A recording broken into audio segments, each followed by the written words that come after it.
Terima kasih Tuhan Yesus Kristus. Sucikan hati dan pikiran kami semua Tuhan, agar kebenaran firman-Mu Tuhan boleh tertanam di dalam hati dan pikiran kami, dan kami boleh pakai di mana kami mempertahankan Engkau semasa Engkau berikan kesempatan kami hidup di dunia itu. Hamba-Mu yang menyampaikan kebenaran firman-Mu, hamba tidak ada apa-apanya Tuhan, tapi hamba tahu kuasa Tuhan bekerja, Roh Kudus memimpin, semua terjadi hanyalah melalui kuasa Tuhan sendiri. Terima kasih Tuhan, terpujilah akan nama-Mu. Ini yang menjadi doa dan sembahyang kami, menjadi doa dan sembahyang hamba-Mu. Tuhan, kami siap mendengar dan menerima kebenaran firman-Mu.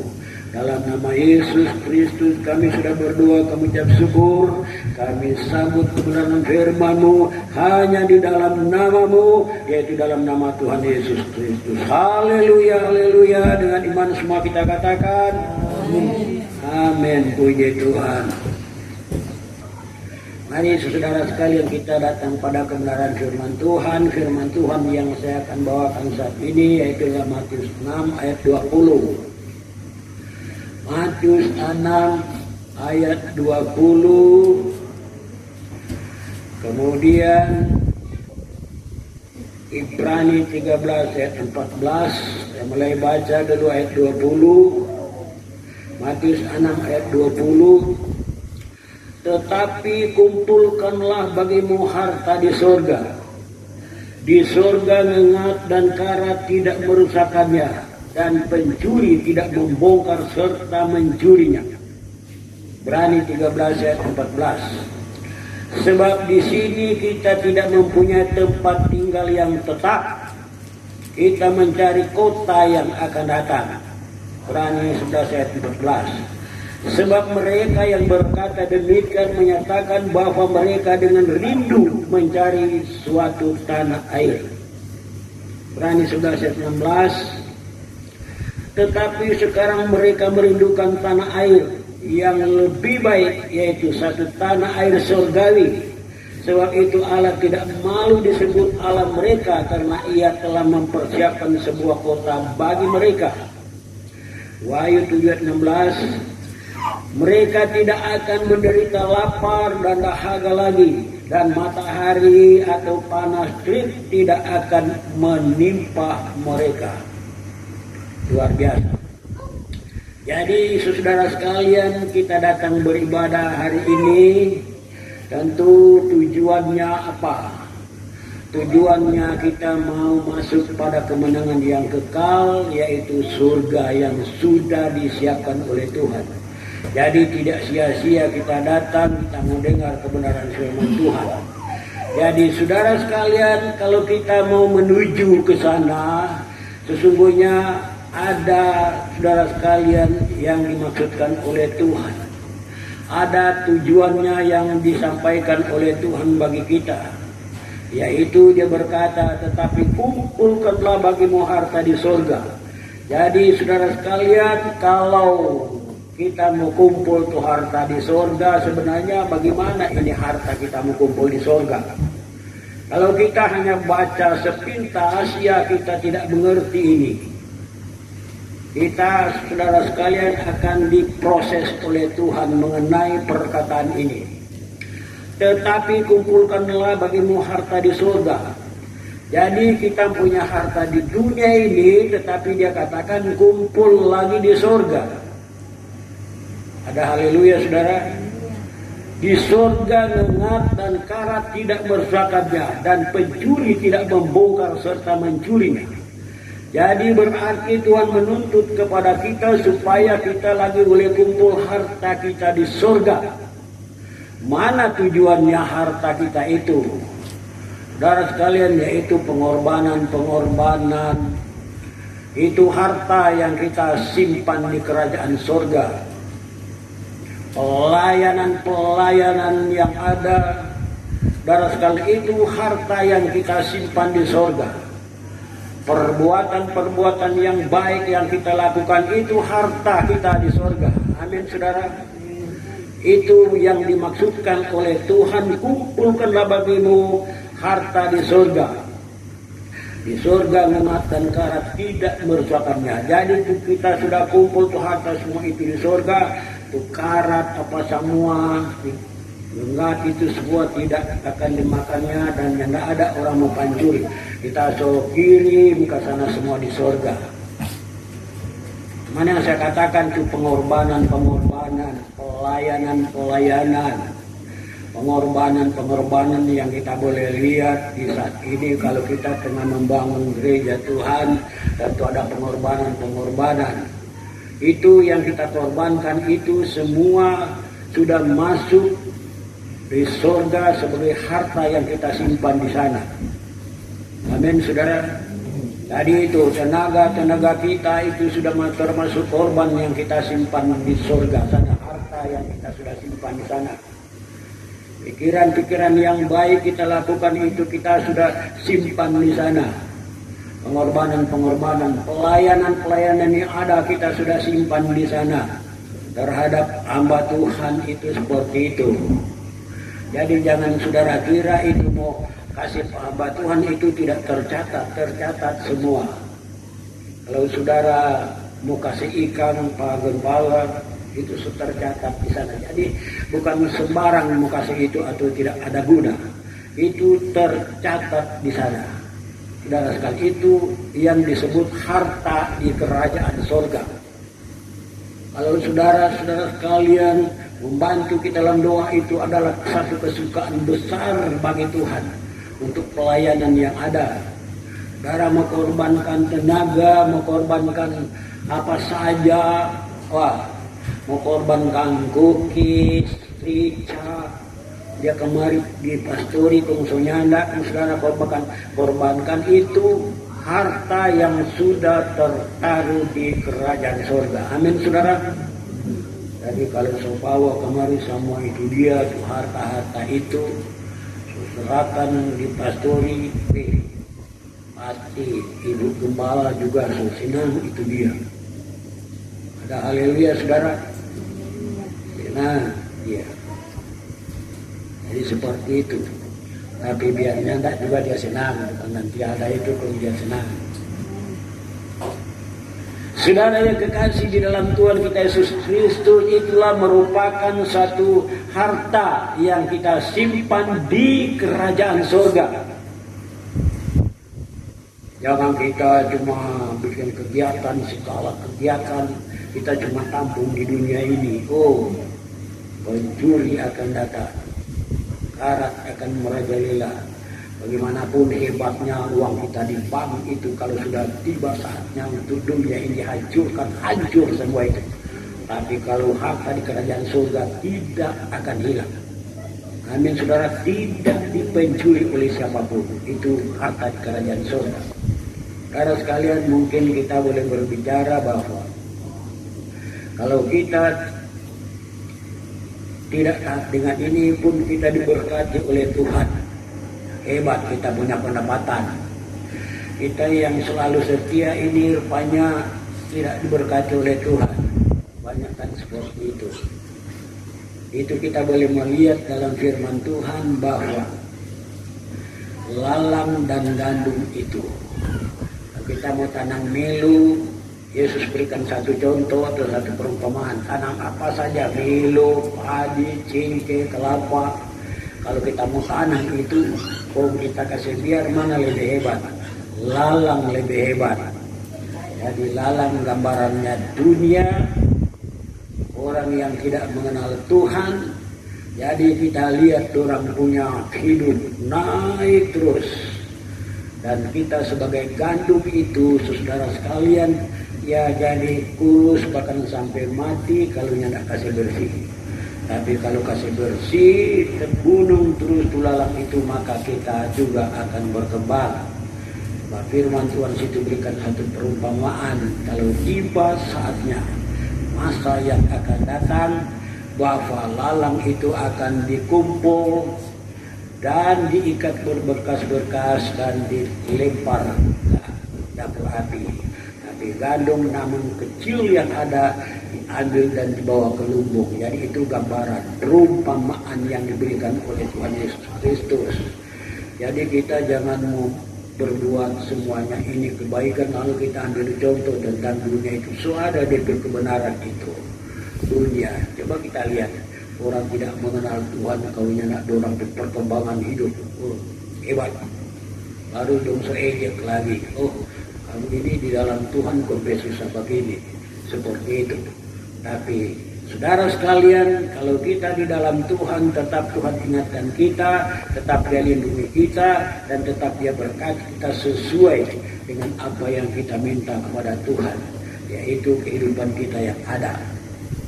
Jadi saudara yang kasih dalam Tuhan kita Yesus Kristus, itu sebabnya Dia berkata kerajaan surga yang Dia sudah siapkan, kita sudah siapkan itu dalam Ibrani 13 ayat 14. Sebab di sini kita tidak mempunyai tempat tinggal yang tetap.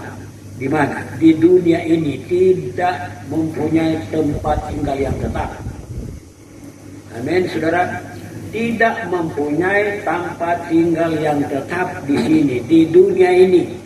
Cuma sementara, tidak kekal. Tapi kalau di surga kekal tempat kita yang disiapkan oleh Tuhan. Sebab di sini kita tidak mempunyai tempat tinggal yang tetap.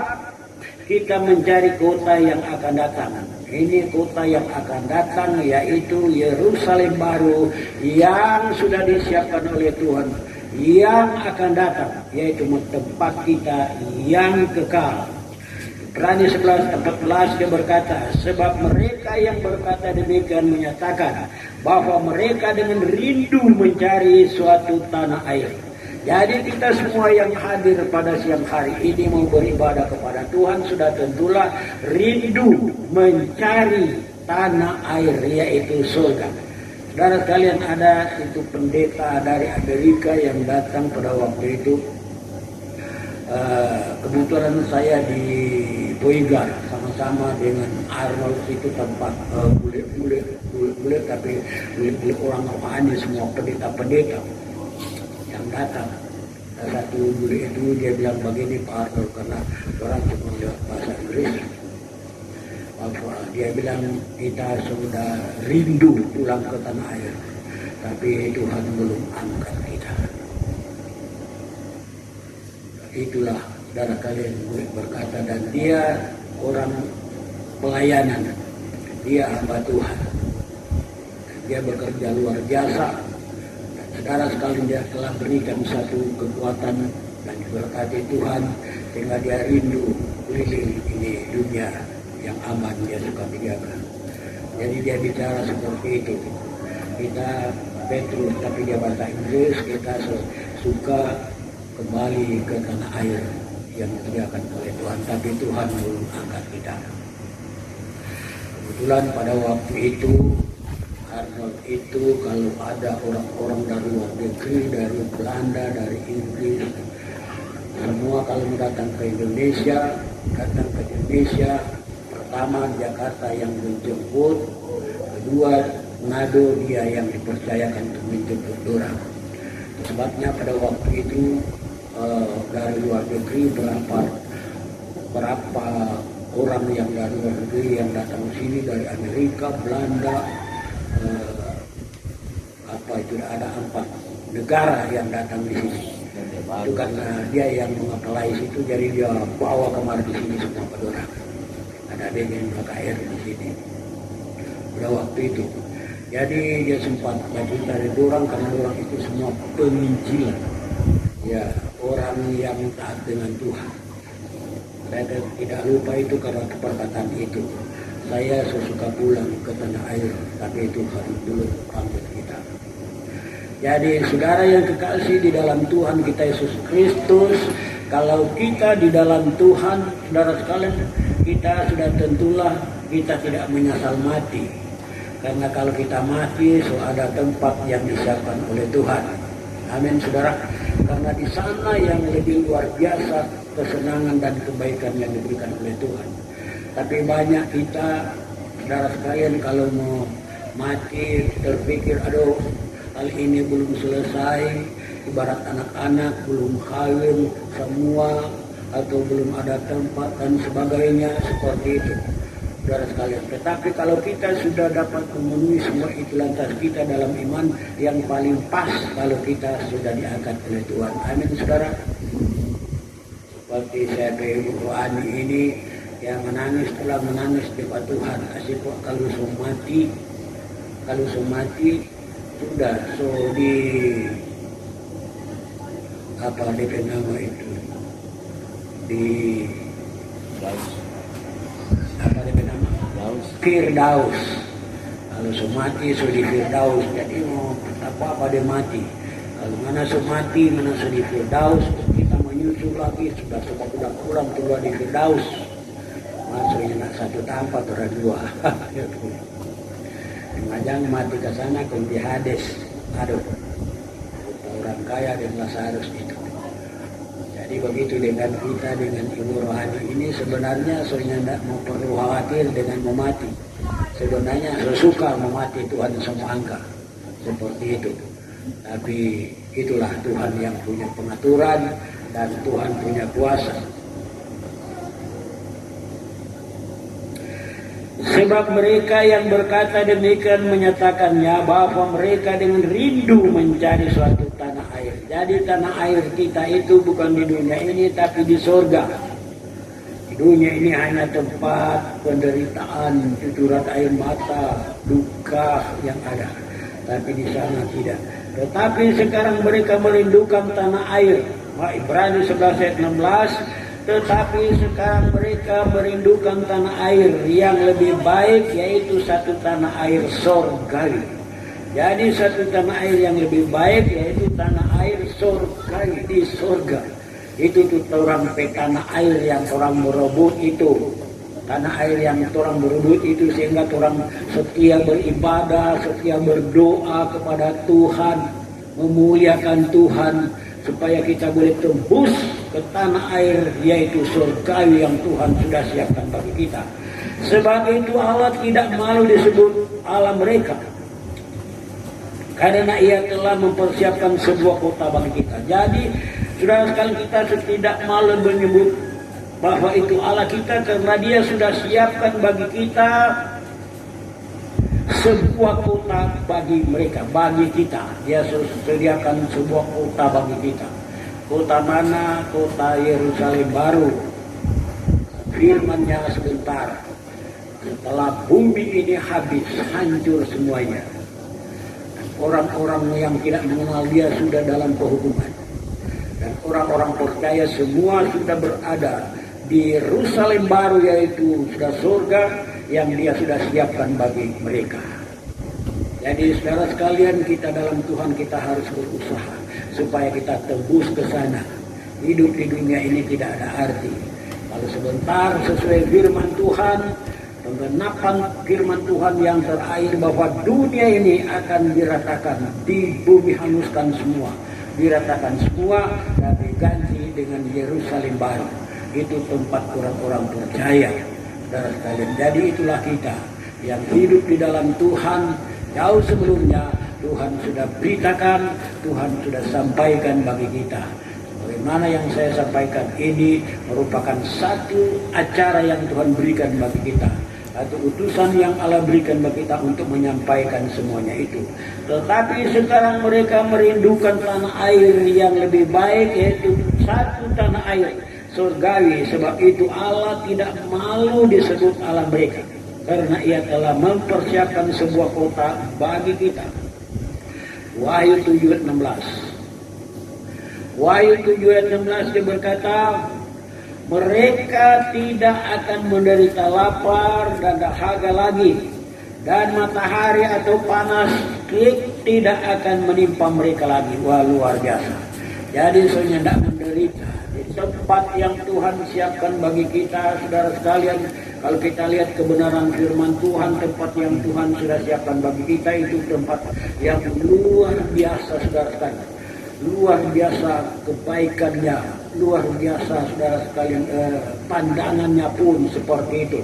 Kalau dalam firman Tuhan itu, saudara sekalian, itu jalan, itu emas semua. Rumah-rumah tempat tinggal kita yang Tuhan siapkan itu emas semua.